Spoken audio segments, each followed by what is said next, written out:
Hello and welcome to our webinar series. I am your host, Rekeema Turnbull. Our series is entitled Surviving COVID-19.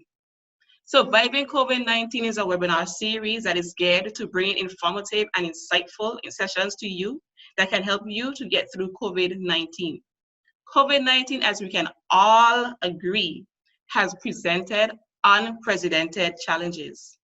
None of us have the answers, and leaders around the world are required to make decisions on a daily or better yet, hourly basis. One thing for certain is that you are not alone. I am not alone. We are in this together. Today's session, Homeschooling and You, is especially for those parents that are overwhelmed, including myself. As schools continue to remain closed throughout the country due to COVID-19, more and more parents are finding themselves with an unexpected and challenging new job title. You guessed that, teacher. We are now all becoming teachers. Children have lists of online lessons to complete and curriculum to review with their moms and dads. Parents may be feeling more than a little overwhelmed by the workload and the pressure to help their children make the right amount of progress during the time their schools remained closed. All of this while working from home for some of us. Many parents have turned to social media, using humor as a coping mechanism. Jokes aside, parents, we are definitely trying to balance our children's educational needs while maintaining their sanity and our sanity as well. If you fall into this category, then, my friend, we are all in this boat together. Today, our presenter, Cheri, is ready to help us all, me including. But before we welcome Cheri, let's jump right into a bit of housekeeping.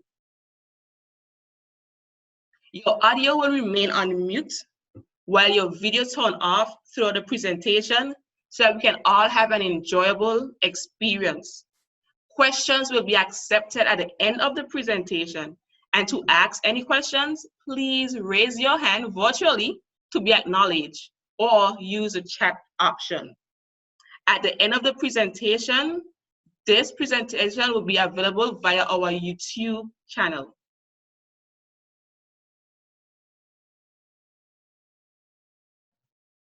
HireBVI. HireBVI was founded in 2015. We are a locally owned and operated company, and our services include but not limited to human resources and business solutions, recruitment services, human resources consultancy, payroll services, career expositions, training programs, document processing such as work permits, and our job advertisement board. For those of us that may advertise for the work permit processes, please note that our ads are accepted by the Labor Department.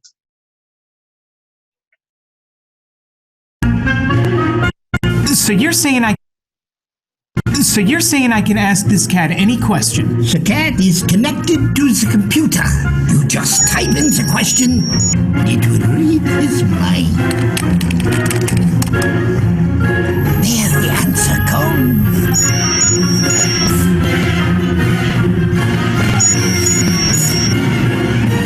You're the man! I've been looking for this for weeks.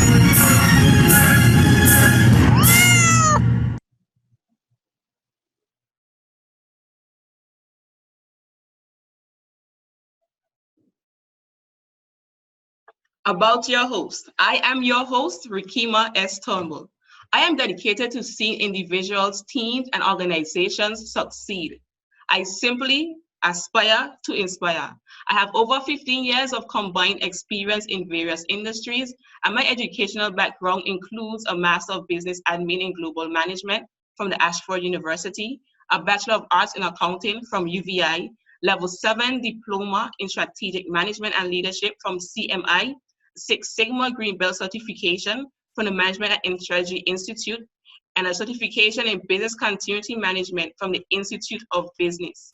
Currently, I serve as a managing director of HireBVI, as well as a finance, HR, and admin manager of CCT. A special thanks to Learn and Play.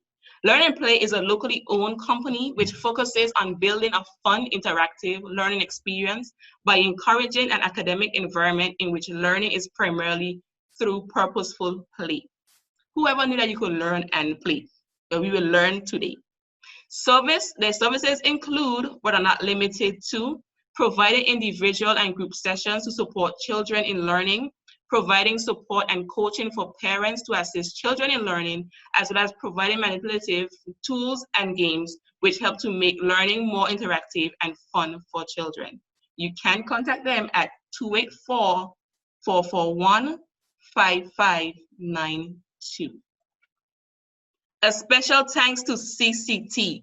CCT is a 100% locally owned telecommunications company that was founded in 1986. The company focuses on innovation and constantly looks for ways to stay ahead of the curve to ensure that its customers receive nothing but the best in service. You can call CCT at 284-444-4444 or visit them on the web at cctbvi.com. Special thanks to Class Electronics. Class Electronics was founded in 1982 and is your BVI one-stop shop for electronics. They specialize in a variety of cell phone, tablets, TVs, gaming consoles, speakers, accessories, and much, much more from top brands in the industry at unbeatable prices. You can call them at 284-494-5550. Your presenter, Cheri Castro. Cheri is dedicated to making a significant contribution in education and youth development in the Virgin Islands. She has 9 years of experience as an educator. Her educational background includes teacher certification from Montessori that she is currently working on, a Bachelor of Arts in English, and Associate of Science in General Studies. She currently serves as the CEO of Learn and Play, and she is an elementary teacher at Century House Montessori School.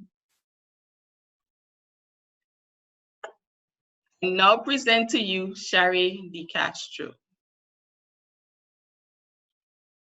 Good afternoon, everyone. First of all, I would like to thank you for joining us today. I'm very excited to be able to share with you, and I look forward to any questions that you may have at the end. Surviving COVID-19, homeschooling and youth.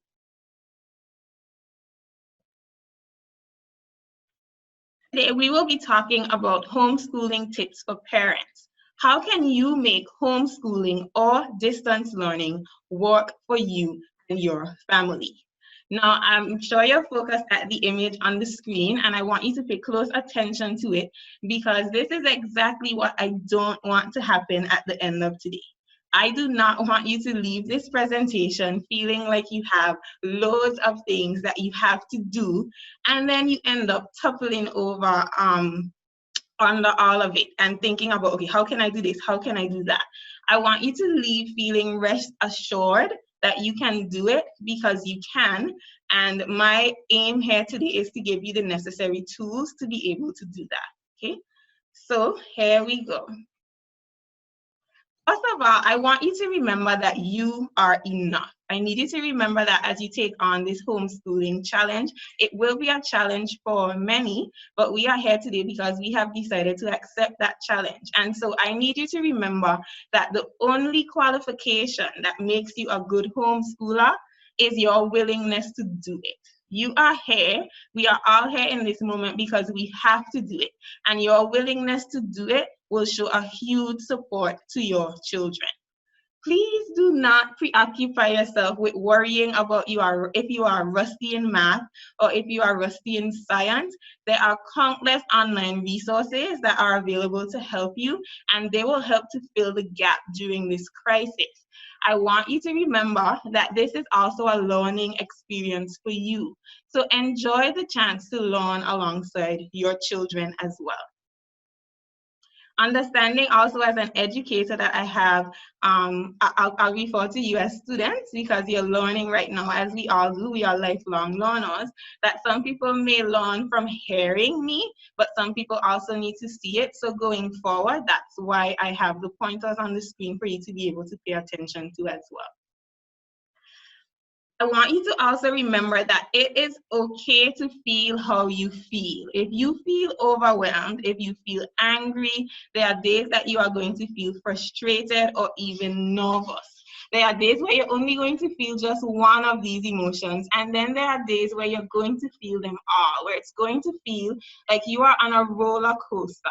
Okay, but I need you to understand that it's okay to feel that way. What matters is what you do after that. Okay, so we are going to work on ways where we can pull ourselves together and put certain things in place to ensure that we are ready and prepared. Okay, you didn't choose this current situation, so it is understandable that you may feel unprepared. I get it, and that's why I'm here today to offer you some techniques that you can use to help you along this journey. Remember to take a deep breath. You will not ruin your children in the next 2 months. We have 2 months to close off this term, and of course, we're not certain how long this will last. We can be prayerful. We can remain prayerful that it ends very soon, but as of now, we're not certain. I do need you to remember, though, the one certainty is, I promise you, you will not ruin your children, and you can facilitate them by being there through the process. That's what is most important. Even these chaotic, stressful moments will be a source of humor later on, okay? So be encouraged by that. Be encouraged by being able to look back on these moments and think about, okay, what this particular thing happened and it was so funny, and you and your child will have these moments to recall and you'll be able to share them in laughter. The next thing I want you to remember is that you have to relax your expectations. You are not expected to run a classroom during this time at home. You are not restricted to school hours. Please try to do what is best for you and your family. I know that that will vary depending on if you're doing a strict homeschool program or if you're doing distance learning. If it is distance learning, I know the teachers will have specific times that they will want the children to be online, and so you have to factor that in. But for the most part, don't expect to have a full 8-hour day for your children, okay? This is also a time of crisis, and as an educator myself, and I'm sure my colleagues in the educational field will be able to agree with me, we are crafting plans to teach and reach your children through distance learning, right? We have loads of online platforms that we are working on to accomplish this, and also we will be the ones there with them once they return to school. So please remember that that is our job. We do need you to assist us in this process right now, but once they get back, we are going to make sure as educators that they are back on target. Your job right now is to keep them healthy and return them back to school emotionally intact. I encourage you to remember that just as you are feeling overwhelmed or nervous, your children are facing many of the same emotional crises, if I would call it that. So we tend to think that children are not whole and they develop over time and eventually they become these whole beings. That's not what I believe. I believe that children are born whole, and as a result of that, we have to treat them as whole beings. So we have to understand that they are also struggling through this crisis, and it is our duty to try to make sure that it is as comfortable for them as we would want it to be for ourselves. You set the tone. Our children are looking at us for reassurance. They want to feel safe. If you make the effort to be calm, to be happy, and to be peaceful, your home will be as well. So earlier I mentioned about the emotions that you may be feeling, and I'm not saying that your children aren't supposed to see you go through these emotions, but I would suggest that you limit it so that they don't see it every single time, because what they see is what they will do. All right, what they see you doing, how they see you respond and react is the way that they will react as well. So please be cognizant of that as you go forward. Try to include yoga and meditation because they can be a huge sanity saver. I know this might sound a bit cliche or not necessarily traditional, but I promise you, I have been incorporating these into my own life with my daughter. I have a 6-year-old daughter, and it has been a huge moment for us to connect, as well as for us to quiet ourselves and be able to have mindful moments as a family. So I encourage you to do this as well. For the times where you need a bit more of a jovial activity, you need something a little bit more upbeat, I recommend that you try a dance party, or you can choose to sing some karaoke, and you might even want to do a paint or art party. Whatever it takes to get the energies going, please remember that these are not ordinary times, so they will require you to step it up a bit and find creative ways to reach your children. Create a dedicated space to walk in. So it will be a lot more effective for the child if they are able to go to this one space every day and walk versus moving through multiple spaces. It may, on different days, you will have different things, so I'm not saying that, but I want you to be cognizant of the fact that if you set up a dedicated walk space for that child, they will be very much able to get up in the morning and know that this is where I am going to go to walk. So whether it is a beanbag in a corner on the floor, or if you choose to have a desk set up in their room, or even if you decide that you want to have it at the kitchen table where it may be more accessible for you, whatever that is for you and your family, just make sure that there are as least distractions as possible. If you have multiple children in the home, you also need to be aware that it may not be the best thing to have all of them in the same room. Please also understand that they each need their own space to walk as much as possible, of course. So try your best to have them choose a space that works best for them. Ensure that they have everything that they need in that space. So I think some of you are going to be working from at home as well. And the last thing I want you to do is have to get up from your task that you are currently working on to go to the aid of your child. Understand that we need to be raising independent learners. And for me, that means setting up a space that is sure to involve supplies that the child will need. And so think about the traditional school system, think about the classroom, think about what is necessary in that space, and make sure that you set it up in a place where it is accessible to the child in their workspace. So of course, you would need things like pencils, crayons, glue, scissors, sharpeners, erasers, and rulers. And the teachers, I'm sure, will be sending out packets of what you may be doing that day. So keep that in mind and think about the things you are going to have to plan and prep. Think about what is needed for that activity and make sure that the child has it so that they are as independent as they can be. Allow children to have an input in their space.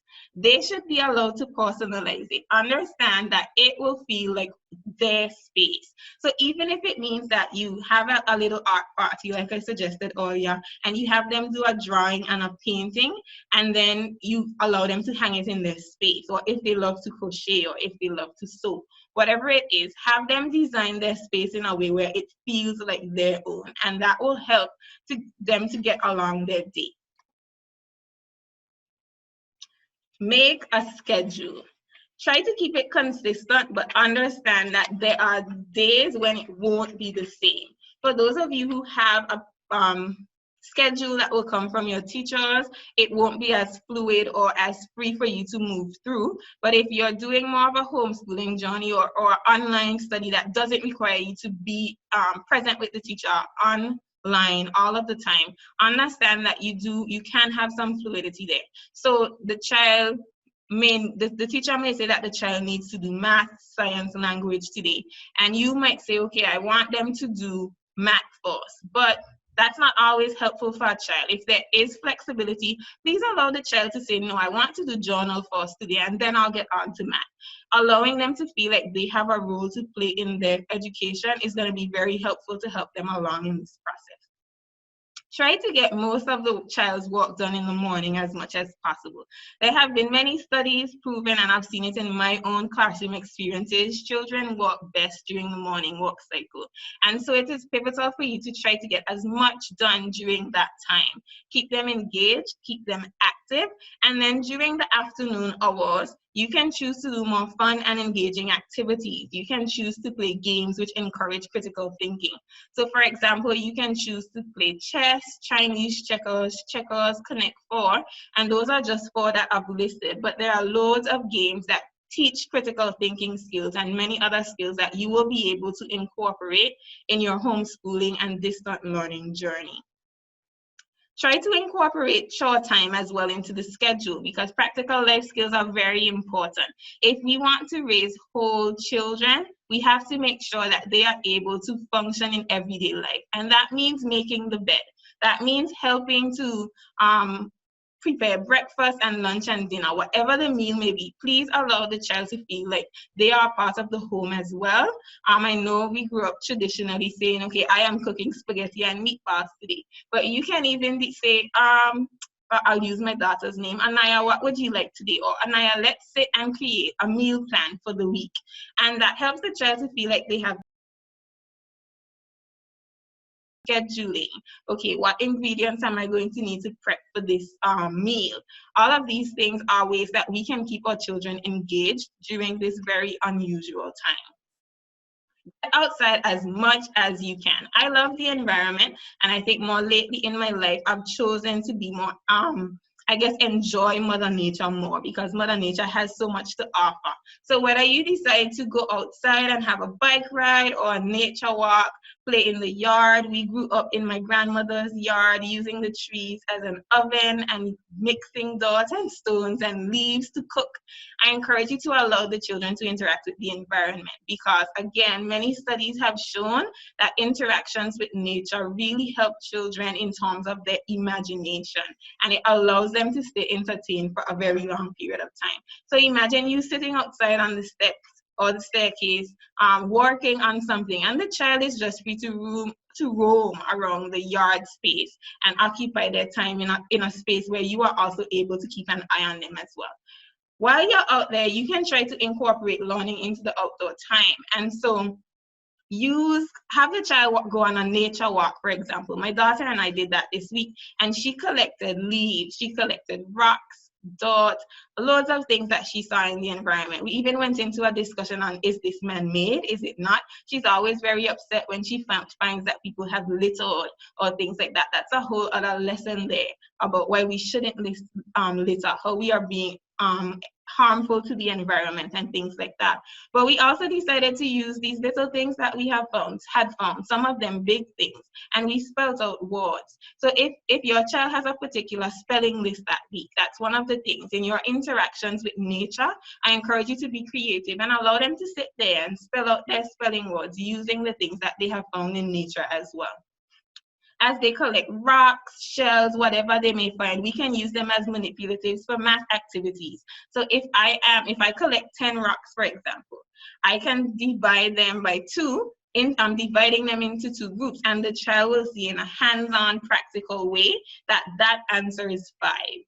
One of the things that I encourage is a huge part of my educational philosophy is that children learn best through hands-on learning. And so the more things you can give them to manipulate, the better they are able to master that concept. So please keep that in mind. If I were to collect rocks, for example, then one of the activities I might say is, okay, you can paint these rocks.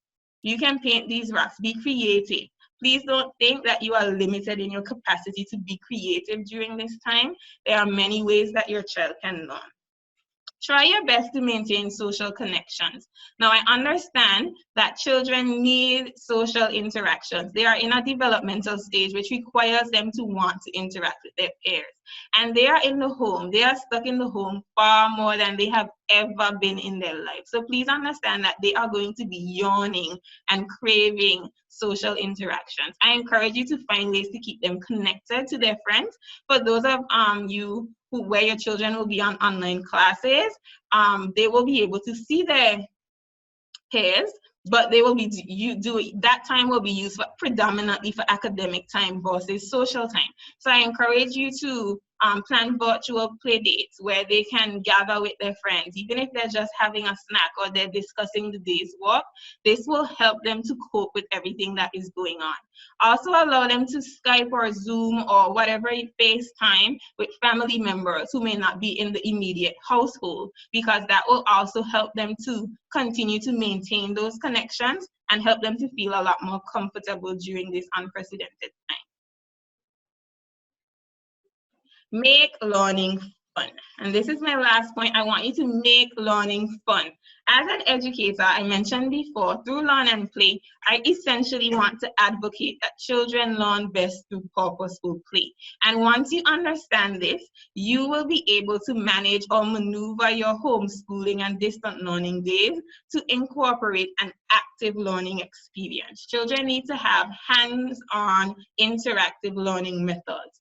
And once you take on this approach, you will see that the child doesn't even feel like they're learning. They don't feel like they may be taking an assessment if you want to try to figure out if they have grasped the concept that you have taught. So I remember one time I was teaching sentences and fragments in my classroom. And we had also been working on the anatomy of the frog and the life cycle of the frog. And I believe that children are supposed to learn in a cross-curricular way. So as much as possible, we should try to make sure that learning goes across the board. So I use one subject and I try to get it across all subject areas to get across my point.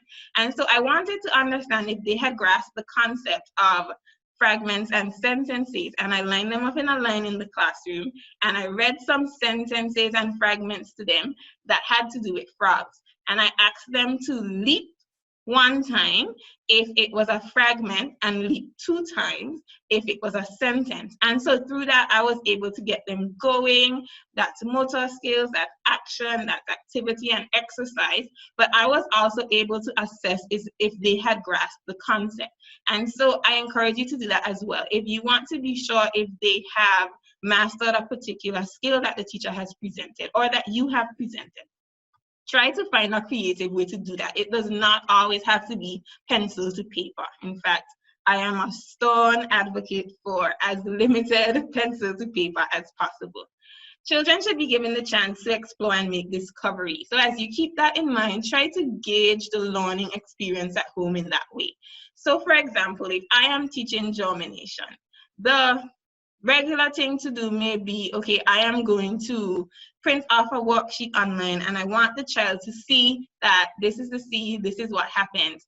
Versus saying, okay, no, I want the child to be able to learn this on their own. What will this look like for them? What can they discover from actually watching it happen? And so my method or my approach would be, instead of giving them that worksheet or standing and telling them, I think as adults, we like to think that we have this wealth of knowledge. And we are almost like this well that the children are dipping from. And that's entirely not the case. Allow them to stand on their own. Allow them to make those discoveries for themselves. So that might mean getting a jar and putting some paper towel in that jar. We're teaching germination, remember. So that's what I'm referencing. And having some seeds be put into that jar so that the child can actually see that seed germinating. And they get to see the seed. They get to see the roots take root. They get to see the shoots spring up.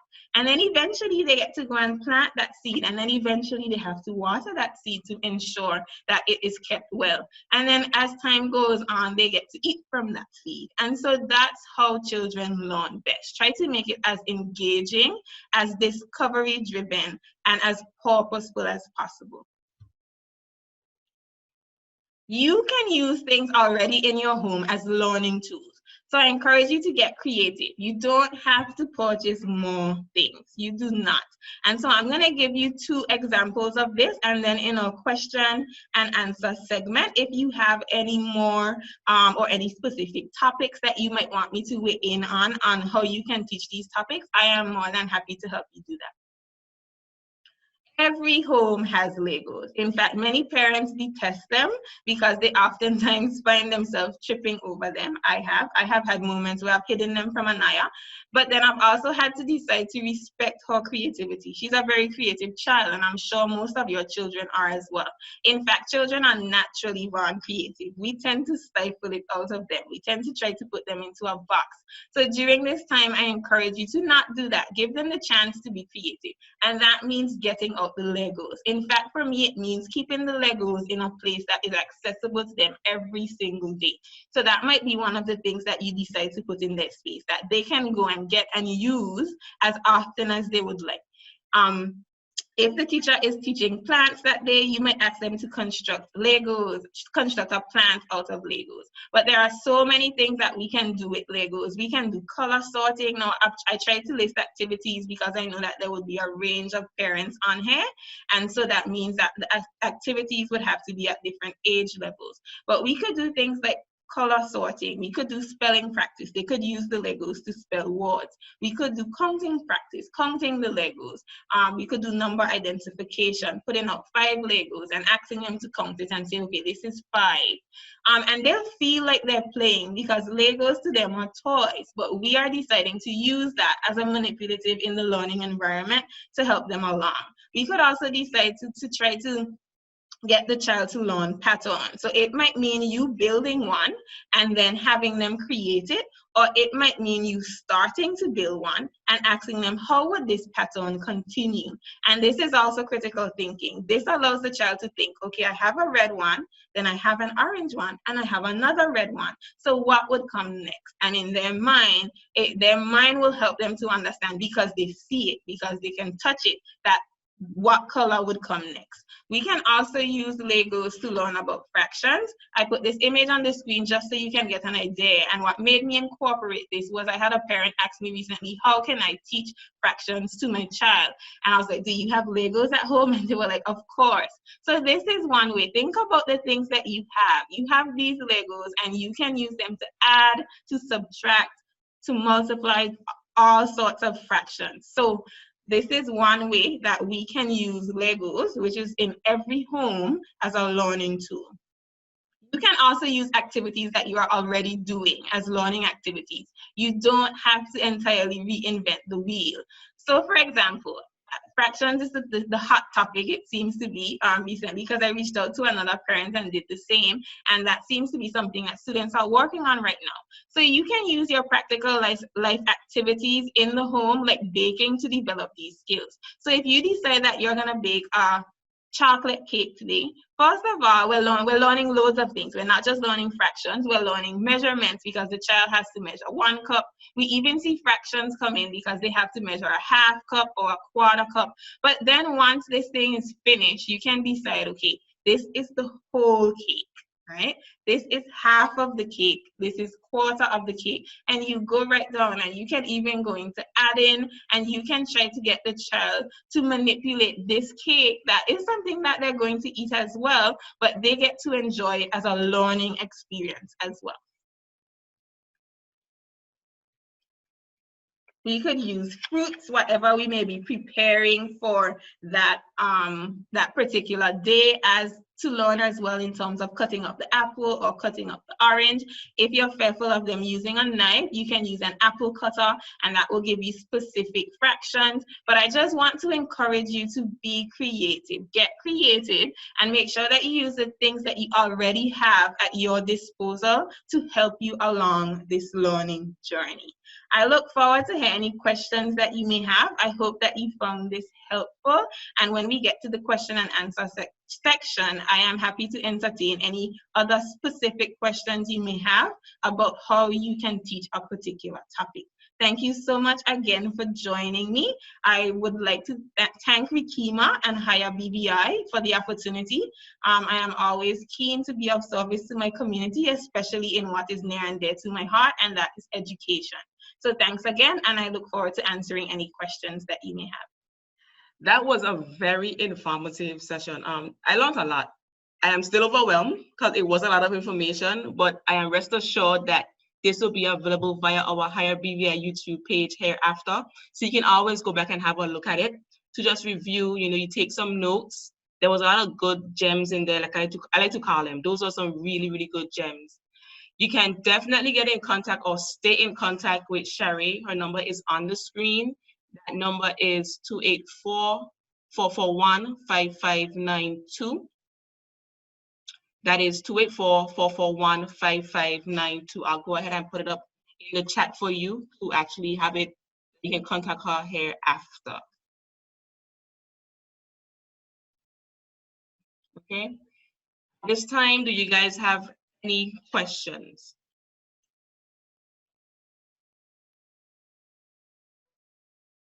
Someone also pointed out that Uno is a great math game that you can play with the kids, as well as Jenga. So I'm sure that you guys may have Uno or Jenga in your household. Those are actually great games that you can play. We did have a few questions that came in before the session began, and I'll go ahead and ask those questions to Cheri so that she can respond to them. One question is, how do I keep my child focused on his or her schoolwork while at home? So we talked about this in the presentation, where I said that it's very important to make sure that the child has limited distractions, as limited as possible. So once you set up this space, it is your duty to make sure that the TV isn't on, or they may not have access to their iPads or any other electronic devices at that time. It's important for them to stay focused during that time. And if you set up that safe, quiet space for them, it will help them to be able to stay on target and stay focused. Okay, so reading is near and dear to my heart. And first of all, we have to understand that children learn reading best through phonetics. And so one of the things that I encourage early on is, instead of teaching A, B, C, D, E, F, G, I know we grew up that way, wanting to learn the alphabet and all the alphabet songs, but it is a lot more effective for the child to learn songs. So teach them instead of teaching them letters, and that will first of all help them along their reading journey. And then children do what they see us do. So it would be in your best interest to have them see you reading. Sit at home in the couch with a book in your hand from time to time so that they see it. Children do exactly what they see us doing. And so if you yourself develop a love for reading, they will do that as well. I think one of the things children struggle with the most when it comes to reading is they are not confident enough. And that's where we come in as a parent and even as teachers, where we should encourage daily reading. And so for me, the approach that I take with my children, or my students, I call them my children because they really are, but with my students, is that I request that they read every single day with their parents for at least 15 to 20 minutes. And so I send home books with them, or you may have books in your home that you have accessible to them, and just sit with them for at least 15 to 20 minutes a day so that it becomes a part of their normal routine. And you can just log it. So if you ended off on page 4 today, you write that Anaya read to page 5. She did an awesome job. And for me, it's not even just about documenting her reading. I want to be able to one day give that to her and keep it as a keepsake so she herself can see how she developed in her learning experience as well. So that is what I would suggest to you. Definitely not whole day, I mentioned that. Please understand that, first of all, children are now at home. In the home, this is not where traditionally or normally they would be working. So there are several studies online that I have seen. You can try to look up a few, but the attention span is limited, especially according to grade level. So please don't expect your 6-year-old to want to sit for 3 or 4 hours to complete work. They will not do it. And another thing that I would recommend is you allow them to take breaks. So if they can work for a half an hour and then take a 15-minute break and work for another half an hour. But try to set it up in a way where they do not feel overwhelmed, because for them, in their mind, they should not be walking in the home. So if you feel rebelliousness, it's not them being rude, it's them also trying to adjust to this new norm that we're all getting accustomed to. Now, this is the part of the process that I anticipate will be the most overwhelming. And that's why I said scheduling is going to be very important. So if you know that you're going to be on a 1 o'clock conference call, probably allow that to be the child's creative time where they don't need you sitting there. In fact, I encourage independent learning on a whole. So again, if you are working and you have to work between the hours of 10 to 12 for sorting. You need to make sure that the child has things at their disposal to keep them occupied. And that means, like I said, setting up that space in a way where they have access. It would be annoying for us as parents, as I'm sure, having to, Mommy, I need a red marker. Daddy, I need a blue pencil. But if you set that up for them from beforehand, I promise you, you will have less interruptions in your own day, because I do understand that you have to be working effectively as well. Please also try to speak with your employers, and I encourage employers also to be as accommodating as they possibly can at this time, and understand that parents are taking on this new role, and because of that, they are going to need the support from the employers as well. This time, I will encourage you to download our HireBVI app. This app is located in your app store, whether that be your Apple App Store or in your Google Play Store. Now, one of the biggest moments I know a lot of you guys been waiting on is that we have some prizes that we want to give away today. Today, we're actually giving away 3 prizes. 2 are on your screen at this time. One of them is a Samsung T280 tablet, and the other is a modem with 3 months free LTE service from CCT. So Class Electronics has given us the Samsung T280 to assist us as parents, and then CCT has given us a modem with 3 months of free LTE. However, Cheri has an announcement that she wants to make to you guys. Go ahead, Cheri.